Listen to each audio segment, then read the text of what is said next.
Watch me as I make this.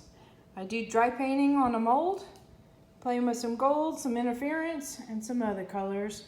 Came out pretty spectacular. Hang on, and I'll show you how to do it later.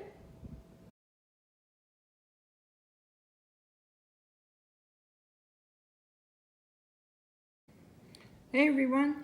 Okay, got this cool mold, and it's a bowl, but it's a set of angel wings that curve around and make this bowl. So I thought I'd do some dry painting, and I've got several pigments. These are from Black Diamond, and I've got one that has like an interference color. You can kind of see the purpley blue hue on the plastic there, and then a nice pearl color. And then I thought I would try out Just Resin's gold. Now the gold's super fine. I don't know how it's gonna work with this application, but we're gonna find out. So, oh, and I've also got this one. This is one of my favorite colors. It's a nice pink, but it's also got the interference color in there. I'm almost kind of a sucker for the interference. You can see a little bit of it on the lid. But here's the plan. On the belly of the bowl, in other words, the bottom part of the bowl, I'm gonna have it with white and little specks of this interference color in here, and then slowly fade to the pink. And at the very edge, if I can muster it, that's where I'm gonna do the gold. So it's gonna have like gold tipped wings. We're gonna see. I don't know. So I'm using my silicone brushes. You can get these from art supply stores. Let's see if I can get this. I got 2 points, one that's a nice cone shape, and then the other one has a chisel tip to it. And those seem to be my go-tos. I've got a couple different shapes from the set that I purchased, but I seem to almost always go to these guys. And then I have a little paper towel on the side that I will occasionally, rub the brush off to get some of the excess pigments, especially if I'm changing out from, like, say, going from white to white to pink. I don't want the white powder to get into the pink so much. A little bit will get in there, but it's not too terribly bad. So here we go. And this is a very super simple technique. This is clearly, well, I shouldn't say clearly. When I'm done painting these molds up, it's kind of a dry brushing technique. In other words, when you do dry brushing, you get your brush really wet with the color of the paint. Then you rub it off, and you barely have anything left on the paintbrush. You want to get to the point where it's still putting out color, but you're just barely seeing it. And so that way, when you start rubbing over something that's highly textured like this, it basically paints the textured areas. So that's kind of what I'm doing. But in this case, the first coat I do will do the dry brushing type of an application. In other words, it's going to paint all this texture. And then the second color that I go, I'll start working it in, and it starts getting into the cracks and crevices, and I start really pushing it in there. So if you don't address the first part, the first heavy textured area first, you're pretty much going to paint that anyway, and you'll get frustrated with it. So kind of think of it that way. So the first thing your brush wants to touch, that's the first area you should plan on painting. So that's what I'm going to do here. So here we go. So I'm going to use my chisel brush, and literally I just dip it in there, pick up some pigments with my brush. Give it a little tap if I get, big chunk of it, and just start rubbing it around. And you see how it's picking it up on the texture areas? Like right in there, you'll see, I'm painting my stand right now. You can see little bitty lines going this way, diagonally, and it's rubbing off on that. So that's kind of what I'm talking about. It gets the high parts as well as those areas too. So if you are not confident with your brushing or your painting techniques, this is a very easy technique to go to, because first off, it's very simple to apply, and if you get something that's highly textured, like this particular angel wings are, it does the hard work for you. And it makes it look as if you were a genius.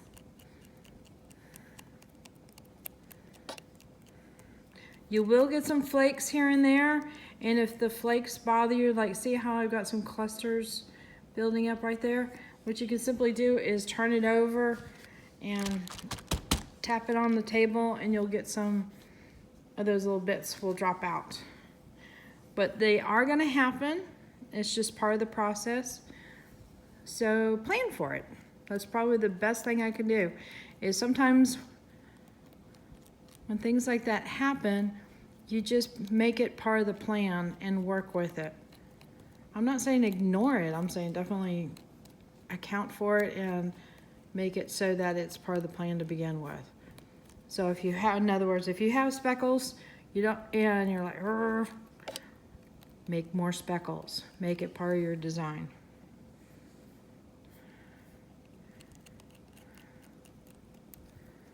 All right.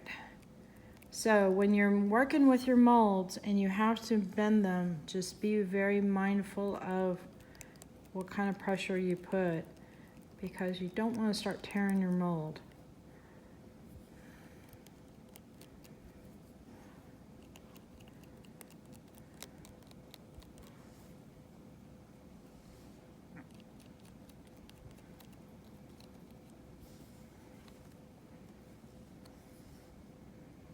And if I wanted to get a really thorough coloring of this, I would probably hit it from all the angles. So in other words, if right now I'm brushing pretty much this way to this way, but I would start working this way, and I would start working this way, and start working that way, and eventually you get it all in there if you want it to be solid. And in this case, I'm not worried about solid too much, because this shows the detail and the texture. If I get it solid, I start losing that detail and that texture, and this mold is really pretty as far as texture. Let's see. Because I want it to start fading to pink in here, but I need it. Sorry, I think I'm getting off camera here. This is hard doing. I'm wrestling with the mold and painting and sticking my tongue out to the side, trying to concentrate and talk.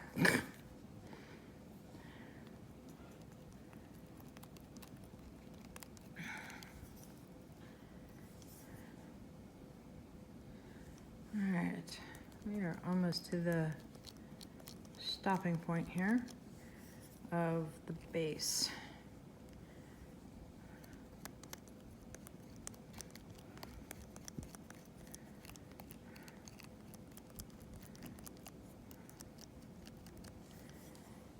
Okay, so this mold also has texture on the sides, so I'm going to go with white and do a blend, say from here to about this point, with the white as well.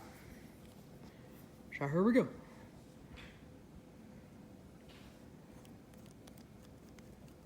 Sorry, I looked a little naked there.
My nephew came in, we had a chit chat for a little bit. They've been staying with us. Him and his wife have been staying with us for a few days, and okay, I've been loving it. My boys are leaving off to college. This Friday we take them down, and excited, nerve-wracked, gonna be a little heartbroken. Well, I don't know about heartbroken, but I'm gonna miss them like crazy. And they're both going to the same college together, which I'm super excited about. So my youngest son, this will be his first year, and my oldest, this will be his third year. So he's gonna be showing his brother the ropes, and I'm real excited that he has that there for him, meaning that Brian has his big brother there to help him out. So that's really, really cool. But I'm gonna miss him terribly. I've got a really good relationship with him that I'm so grateful for. They like coming home. They like hanging out with family. And that is such a valuable thing nowadays. Aw, Zeus. He'll be back. Jimmer left Zeus behind his German Shepherd, and he's a little upset. Okay, so I think I've got enough of the pearl there. So you can still see a lot of the green of the mold. But let me show you something here. This is on this edge here, it's really flat. See if I can get the light to hit it just right. There it is. So you see how there's a light coating of this pigment all over the place? That's what the resin's gonna pick up on. So there's a light coating of this all over here, and you saw me putting quite a bit. So if you're seeing white, there's quite a bit of that pigment there. And it'll color up nicely. Now, since I am using whites, and this one here, the interference is probably gonna be a little lighter than the white, meaning possibly coming off as transparent. I'm gonna be mindful about the colors of resin I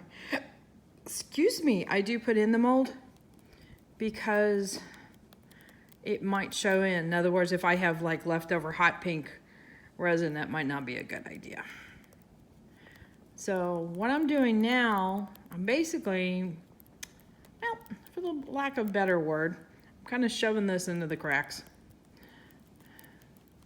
So I'm working with the lower edges stuff, not the highly textured part.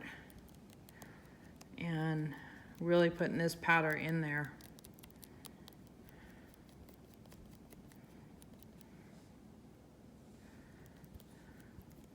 So it should come off as a white pearl with some of this interference shimmer in there. That's the plan. And you notice there's quite a bit of buildup of some clumps and stuff, and I'll tap this out in a little bit.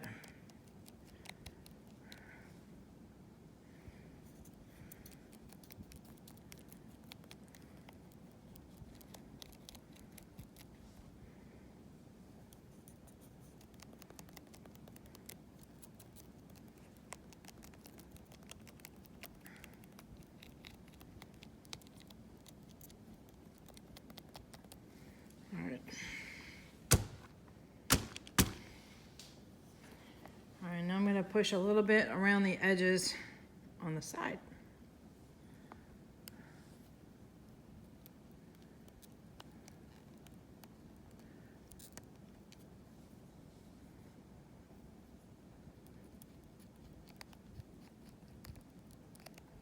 Some of this, because of it being a lighter powder, will drip down into the corner crack there. I'm not making any sense, sorry. Will drip down into the cavern of the mold. And I'm okay with that. I'm gonna tap it out just before I go to the next color. But it's still working with the same colors that I like in this mold. Don't bark, don't bark. Good girl. I was just thinking about it. Zoe, it's okay. We're good. We're good. Hubby has a sensor for the front gate. So it lets you know on the phone. Well, of course, the dog's being smart, picked up on not only the chime for the front gate, but also my phone sensor sounds. So it's like the notification sounds. So now instead of just one bark we get for the front gate, we get 3 series of barks. So she's being a good girl right now. So, phew. Okay. So I think this is done. It's not gonna look very different from the other stuff because it's white. But you see how everything has a nice little shimmer to it? All right, tap that out.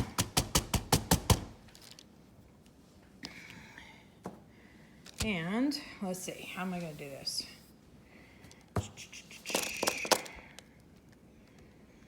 All right, so I'm thinking about going with the gold and really working. I'm gonna use my cone shaped brush so I can get into the very deep crevices. In other words, the very tip of the wings.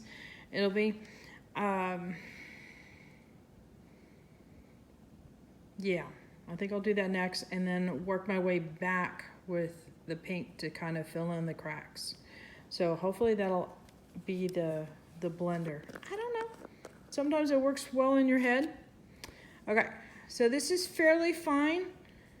Hopefully not too fine, but I thought it would fall into the cracks pretty easy because of it. And that's why I chose it. And it also comes out with this really super, I mean, it's like painting with liquid gold. So, oh yay, it covered it really nicely. Fortunately. Ah, there, focus, focus, focus. Okay, focused off. All right, so we're gonna get in here. I'm gonna kind of push this mold just a bit. And you see how I'm just kind of painting the edges there?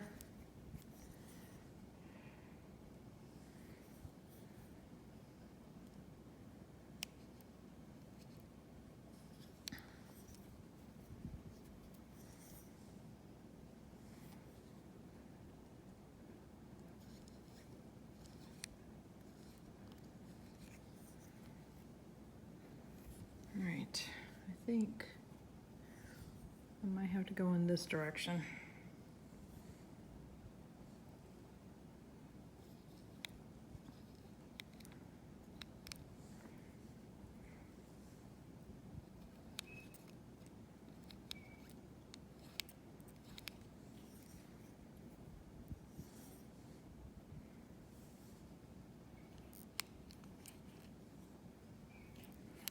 This is a bit of an experiment here. We don't know how it's going to behave. If it does behave really well, we know we can mess around with this later. So, and do more with it. All right, where did I leave off? There it is.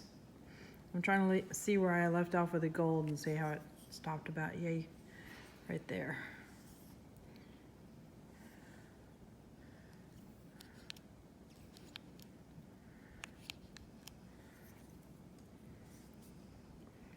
This top part is really hard to get in there.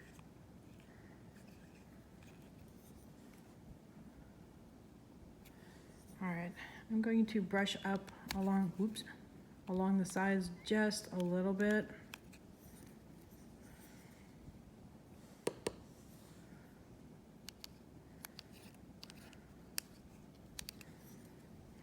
That way it doesn't look too clumpy, it has a blended look. In theory, doesn't look like I got there.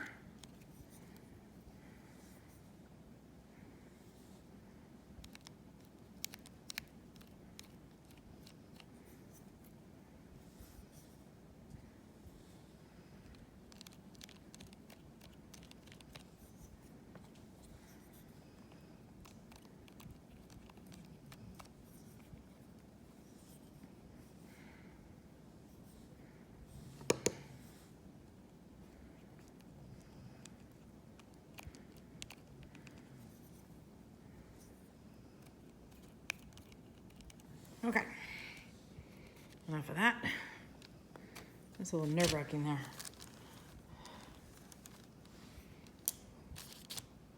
One, I like a little gold. I don't like a ton of gold.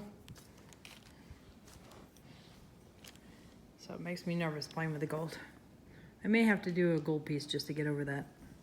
All right. So I want to add just a little bit of pink.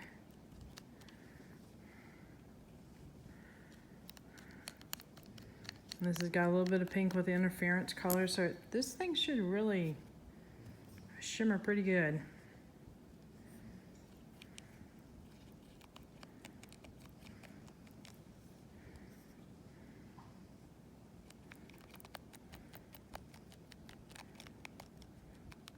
And since I'm going different directions, it's really going to go into places that the other pigments didn't go into.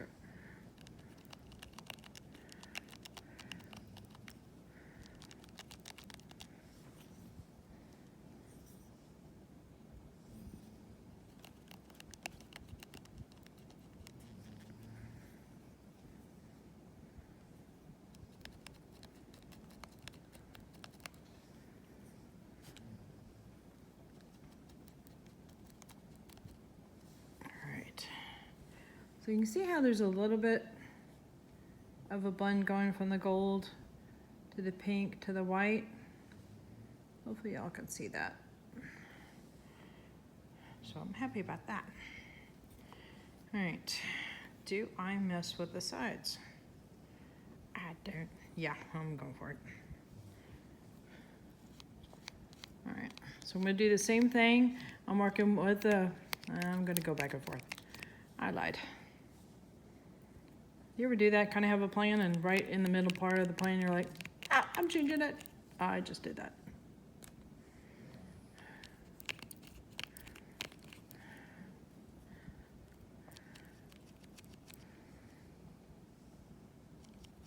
When I started applying it, I wasn't seeing a whole lot of the pink going in there. That's why I decided to go ahead and go both directions so I could really get some in there.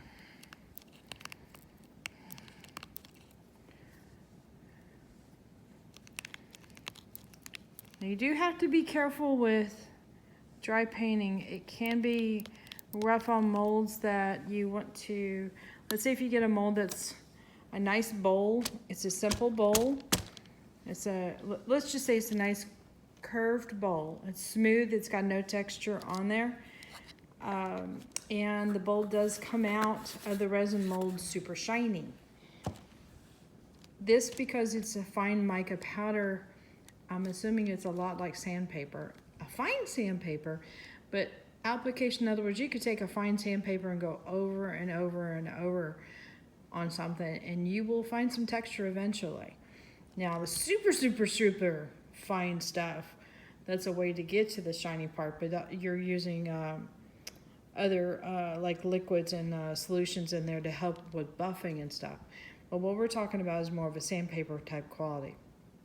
So if you have a mold that you want to keep super shiny, be mindful of that one using dry pigments and painting your molds like this, because it could take the shiny off. But in this case, this mold will probably come out a little bit on the matte side because of all the texture. So here we go. Got a nice little blend there. And the next time I get some used or not used leftover resin, like in the lighter tones, I'm going to pour it in this guy and fill this guy up with the leftover resin. So I will show you guys this when it's ready. Later. All right, this guy is also cured and some bubbles came to the surface too. I will sand this off, probably give it a dome coat, which puts just one layer of resin on the bottom side of this, but it will not go over the edge. But that'll happen after I sand this down real well. So, time to unmold it.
here's this guy unmolded.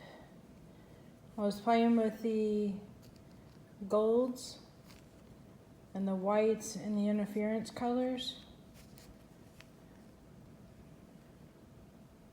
That came out way better than I thought.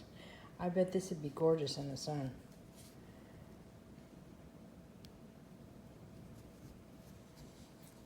And this mold, it yields pretty results, but man, temptation is high to not turn the sucker inside out when you're pulling it out. It really grabs everything really well. But look at the detail in this mold. That's cool. So there's that. And if you're concerned about all the detail in using a bowl, like if you were to use this for trinkets, one thing you could do is put a coat of clear resin within this, and it'll get trapped in and make some of the crevices kind of disappear a little bit. In other words, it smooths it over like putting it under glass. And you can put it in here and then like every so often just kind of tilt it around and move it in within the crevices. And that's one way to help that out if that's a concern. But overall, pretty cool mold. Later.